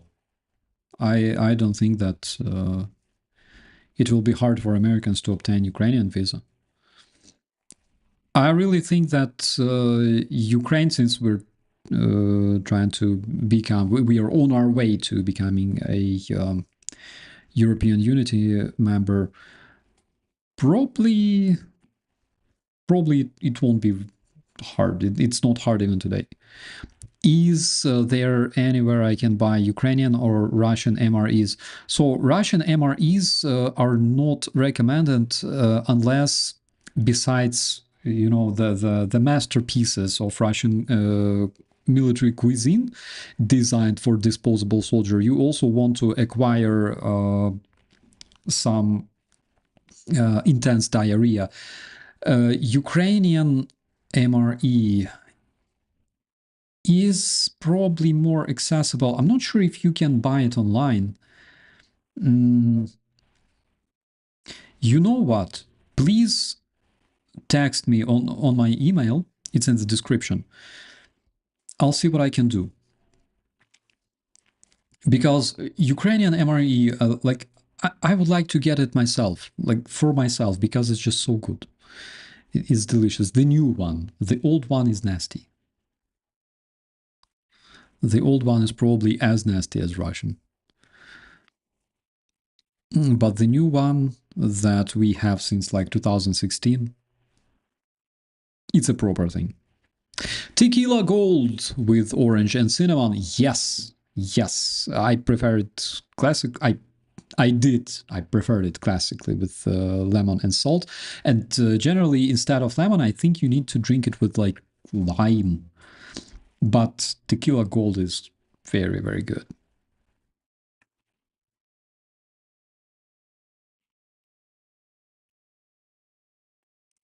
American MREs are much better than Russian. Yeah, yes, they are 100%. I would say that Ukrainian MREs are tastier, but I cannot say that American MREs are bad. Because I tried different menus, different types of them. I like them, especially the biscuits with peanut butter. Why not? The cheese, all that stuff. It's good.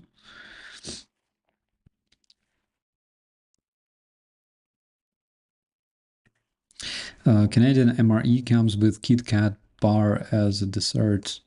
I think you can also find Kit Kat or Skittles bar in American MRE. In Ukrainian, I think we have chocolate or honey or something like that.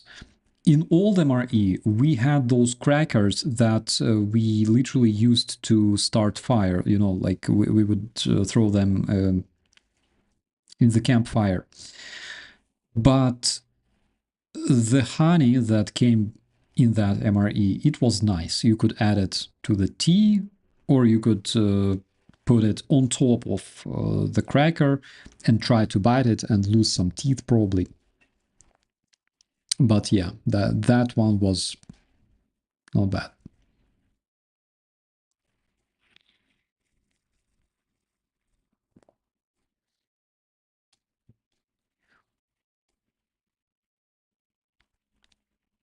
NATO YouTube showed different people eating MRE from different armies. Funny. Oh yeah, the luckiest ones, you know, were those who tried like Italian or French MREs. Those are French MRE, I think, was always considered the best. German MRE, that is literally, again, I cannot call it bad, but that is literally the MRE that you eat and you want to kill somebody. The bread in the tin can, that is something I have never seen in my life. That was a discovery. What else? There were some kind of like crackers, like not even crackers, like cookies, as far as I remember. Those were good. Generally, everything that was in the German MRE was okay. But the bread in the tin cans, that was a surprise, seriously. I didn't know that you can put the bread in the tin can. That was interesting.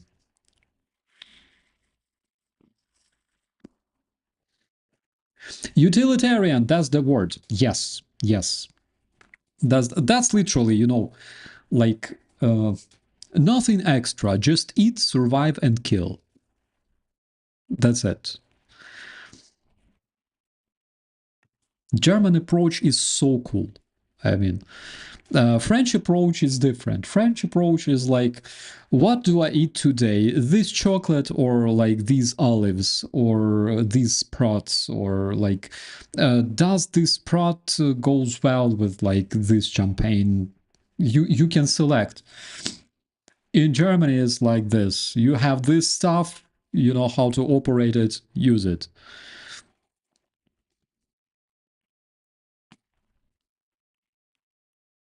Are there frog legs in French MREs?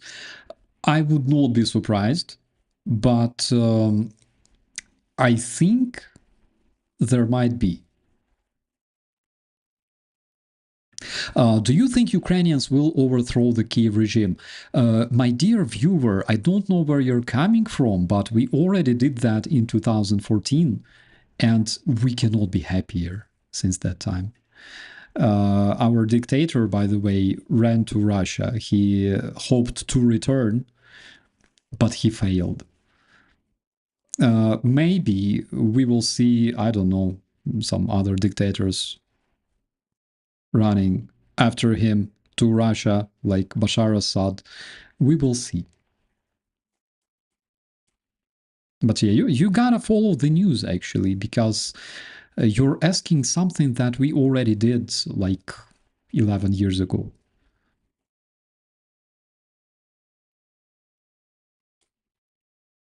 German MRE partners with...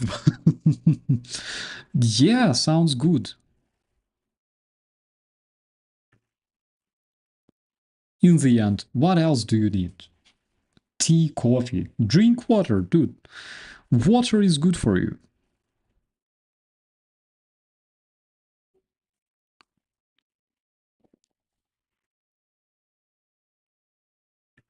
Boogie is late to the game. Don't laugh at Boogie. He's not a break. He's a slow guess. Okay.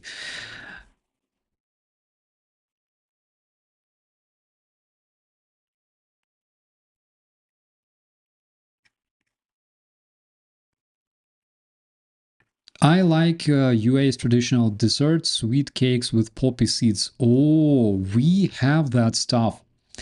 And the more the better. I'm not the biggest fan of poppy seeds, but we, for some reason, we like that stuff a lot, generally in Ukraine. And Boogie is a tank, whatever. I wish him a good health and some wisdom. So we like those stuff. Guys, I will show it to you, okay? Because I can. Gosh, I gotta do something to this setup that I have. All right, so here we have, how do I call it?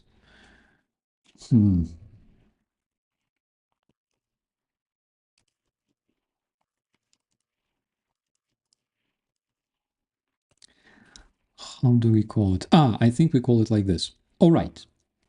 So here we have, my dear friends. How do I show the screen here? Like this? Yes. All right. So this one specifically, this is what we call platinka. This stuff is soft, okay? And all that black substance that you can see on top of it, that is poppy seeds. Then this is like big bun, like sweet bun, but it's like big. It's like the size of a bread, also with poppy. Then, for example, let's try and search. Oh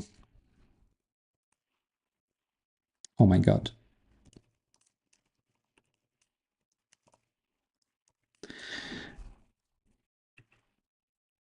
Okay, we have those things. I'm not sure if you have them in your culture. Hey, come on, return. I'm not sure if you have them in your culture. We call them bubliki. Basically, they are hard. They are like hard cookies or crackers, circular form.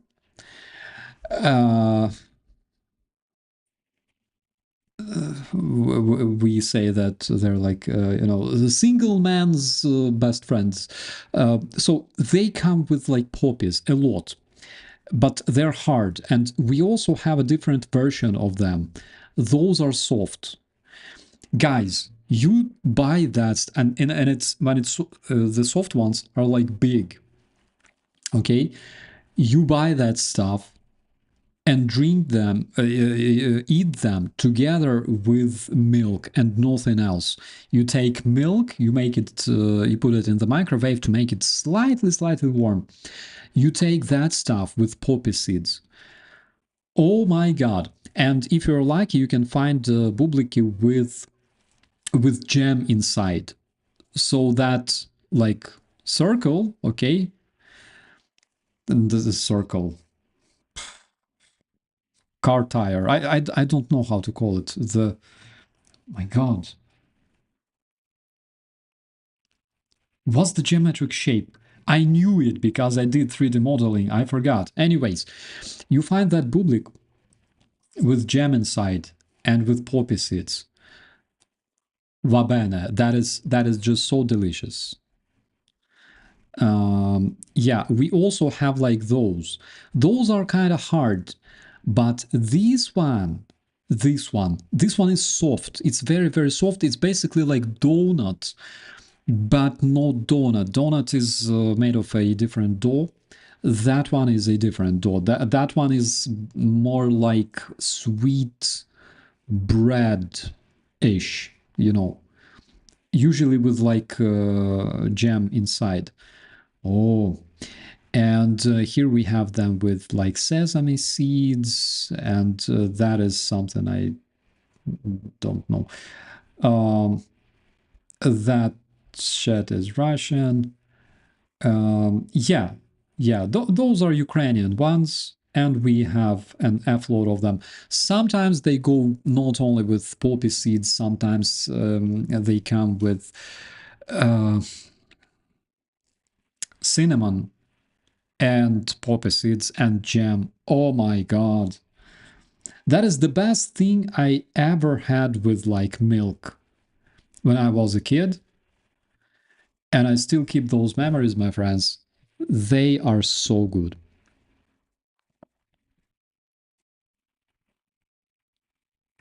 Hey, hello, my friend. Yeah, I mostly make a lot of content for UATV these days. At the same time, for some reason, people cannot really see my streams or my videos when they emerge on a YouTube. I have no idea why. Probably it's because you gotta like click that bell icon if it's still there. I don't know. When I started criticizing Donald Trump, YouTube started to dislike me. I like dark bread. Yeah, I love dark bread. And I love dark bread with, for example, like sausage. That is so Ukrainian, you know, dark bread and sausage and garlic and lard. The other day, I already mentioned her, Angelika Bayer, she brought me all sorts of pork from Bavaria. And I still have lard, like smoked lard. It's so good.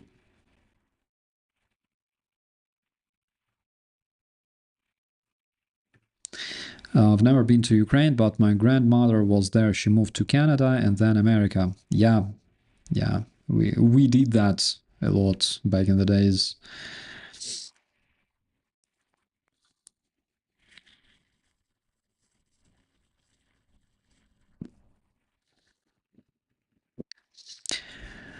You should surrender and marry a Russian woman.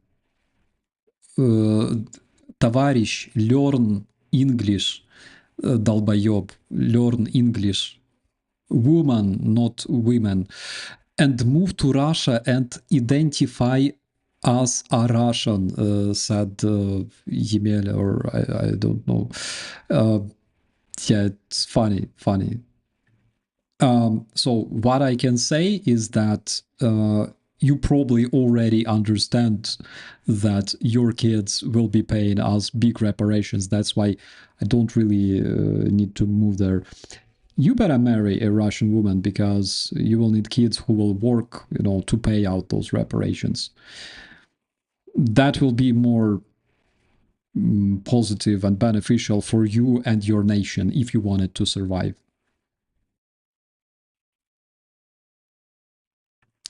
Not loser, because he's Russian. He's probably calling himself Lasor.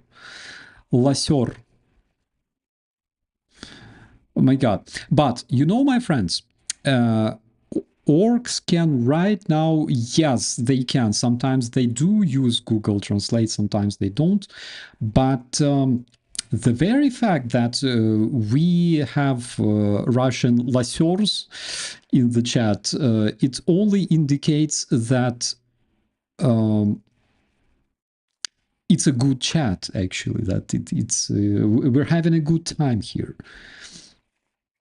Because, you know, I would be extremely dissatisfied if we had absolutely zero Russian comments.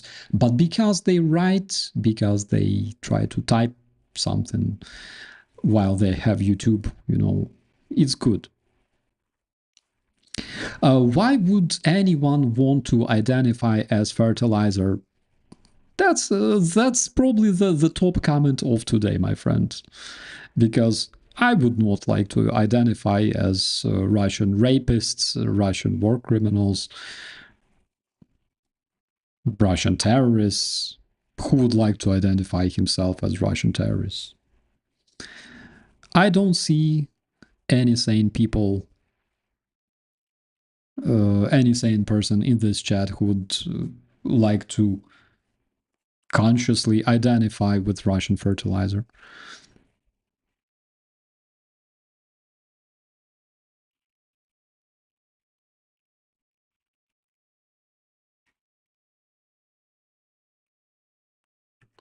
Will your president send Putin a big bouquet of flowers to express his sympathy for reaching the 1 million mark? I think he probably already did. You know, I think Putin is happy anyways, because Marco Rubio congratulated him today. My granddad survived the London bombing. He became a farming cadet as a kid and came to New Zealand. His father fought for my freedom. I will not back down.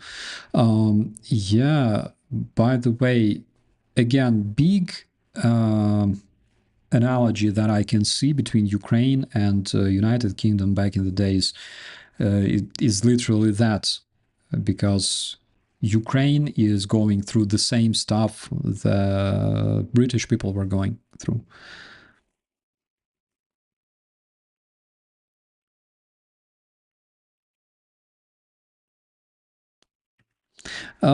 Judy, have a good day, or have a good time of the day. Good day, good night. Anyways, be safe, my friend. I'm thirsty as well, and also I need to finish the ice cream. It's already turned into like white cream. It turned into just cream, okay, with a bit of chocolate, but I gotta finish it as well. And frankly speaking, you know,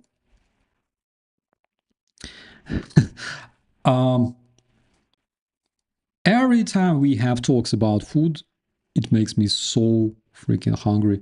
I gotta go. I gotta go and clean the fridge a bit. I gotta clean that lard that I still have. How many generations is it going to take before Ukraine and Russia are friends again? To answer this question, I think you should look at countries like United States and Japan, or United Kingdom and Germany. Approximately that many, maybe. I think so.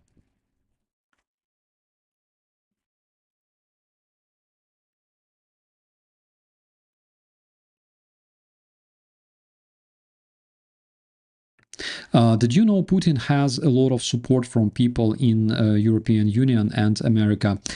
So in America, according to the recent statistic, more than 50% people support Ukraine, and approximately between 70 and 90% of Americans hate Putin and don't trust Putin. That is statistics.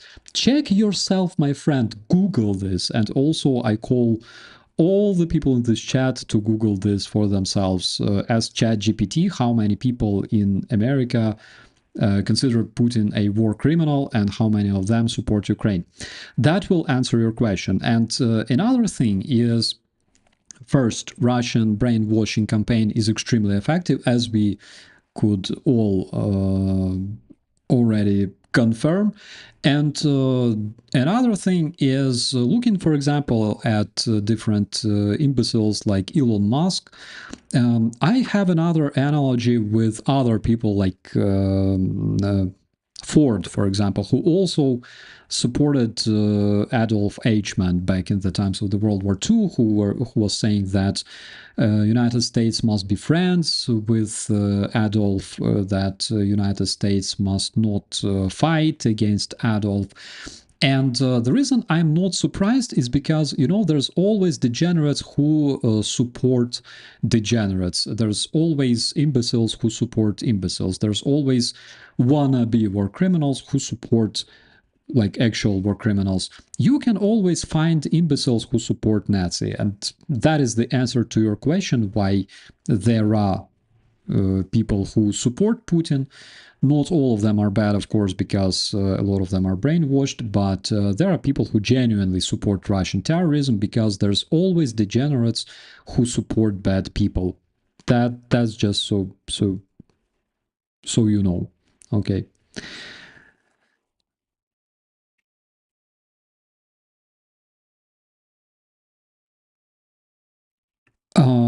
I've been reading the Canada's online encyclopedia. Perhaps one day you can introduce the Pereyaslav Treaty in your comments.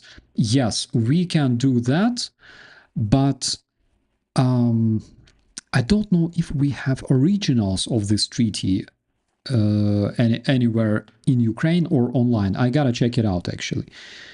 But yeah, that would be interesting. I agree, my dear friend, but you know, when we have chance to respond to them, I just love this opportunity.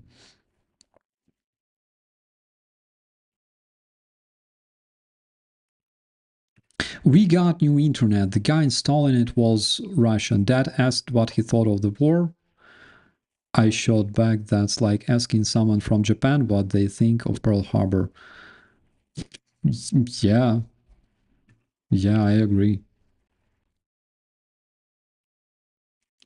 What happened here in the USA is proof that propaganda is alive and well. Yes, my friend. It's alive, it works, and it's effective.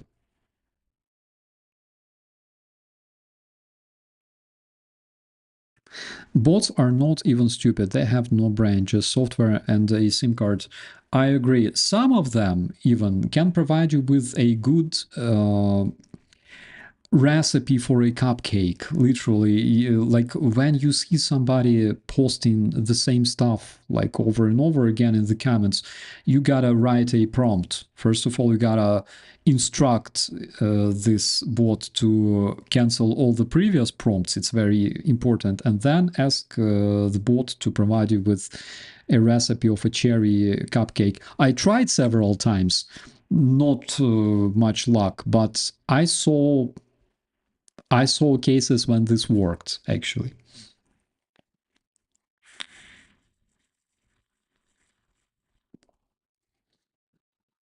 Oh my god, 2 hours passed.